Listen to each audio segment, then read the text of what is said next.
Maka saya harapkan kepada hadirin yang hadir pada malam hari ini untuk bisa mengeluarkan hartanya di jalan Allah untuk membangun pesantren kami. Saya tanya semuanya, siap keluarkan harta? Siap keluarkan harta. Jadi agama dihancurkan, dijelekan, dihinakan untuk mendapatkan infak agar si ustadz-ustadz itu nggak usah mengeluarkan biaya yang besar untuk membiayai pesantrennya gitu. Subrek. 5, 4, 3, 2, 1, and open the door. Kalau kita yang ini kalau udah lulus pondok pesantren, udah ngajar. Amin. Kita telusur, ternyata ulama yang dimaksud itu memang tidak berfaedah. Karena apa? Karena mereka nggak pernah ngajarin agama, mereka nggak pernah ngajarin moral. Yang diajarkan sama mereka itu adalah apa? Kebencian terhadap kelompok lain. Saya tunggu kalian kurang ajar. Takbir. Yahudi pesek. Berdakwah cerita tentang sedekah yang sangat penting untuk saya gitu. Siap amplop para habaib? Nah, kira-kira berapa?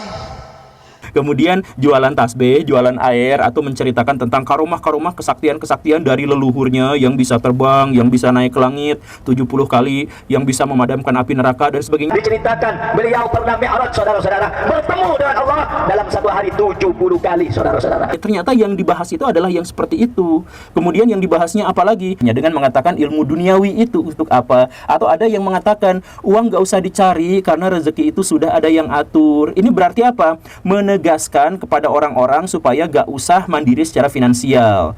Karena apa? Ya karena si ustadznya juga kerjaannya adalah ngemis-ngemis, sedekah, ngemis-ngemis di YouTube bahwa pesantrennya sekarang kekurangan makan, dieksplor gitu kan, bahwa Qurannya udah jelek, ditampilkan seperti itu. Maka saya harapkan kepada hadirin yang hadir pada malam hari ini untuk bisa mengeluarkan hartanya di jalan Allah untuk membangun pesantren kami. Saya tanya semuanya, siap keluarkan harta? Siap keluarkan harta.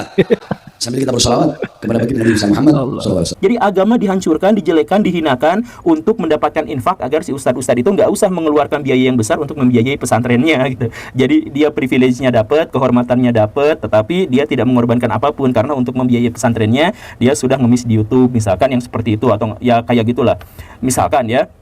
Kemudian ada di antara mereka juga yang lucu, setelah mereka menghancurkan mindset ekonomi masyarakat, ketika mereka miskin pada akhirnya, dan fenomenanya masyarakat Indonesia kebanyakan miskin, mereka langsung mengatakan kemiskinan kita itu adalah gara-gara Yahudi, gara-gara Amerika Serikat.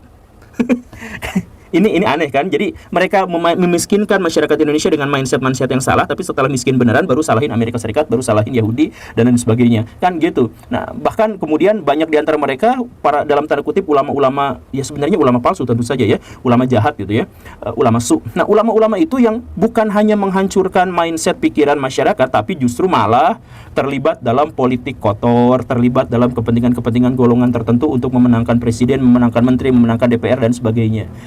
Ya, makanya saya bertanya-tanya kepada Baraya, ini mah sekali lagi ya jangan dianggap sebagai hujatan, ini mah pertanyaan, kan ini pertanyaan dari fenomena-fenomena yang sudah jelas gitu. Atau misalkan kita lebih kerucutkan lagi, lembaga yang namanya MUI yang katanya menaungi ulama-ulama di Indonesia. Coba apa faedahnya ketika masyarakat Indonesia sekarang sedang kisruh, misalkan kisruh Habib, kisruh Nasab, mereka bungkam, mereka diam, mereka nggak apa-apain. Ketika ada kuburan-kuburan di Indonesia yang dipalsukan, mereka ya nggak tapi kalau misalkan terkait dengan game, oh game ini langsung fatwanya haram, kalau ini fatwanya langsung haram. Tapi kalau misalkan menyangkut masalah kaum muslimin, mereka ya bungkam. Jadi akibatnya apa? Ya seperti yang saya pertanyakan tadi, faedahnya di mana adanya ulama-ulama itu? Kalau memang di Indonesia ulamanya banyak tetapi faedahnya tidak terlihat, kan kemungkinannya dua. Ulama-ulama itu tidak berfaedah atau sebenarnya memang tidak ada ulama di Indonesia.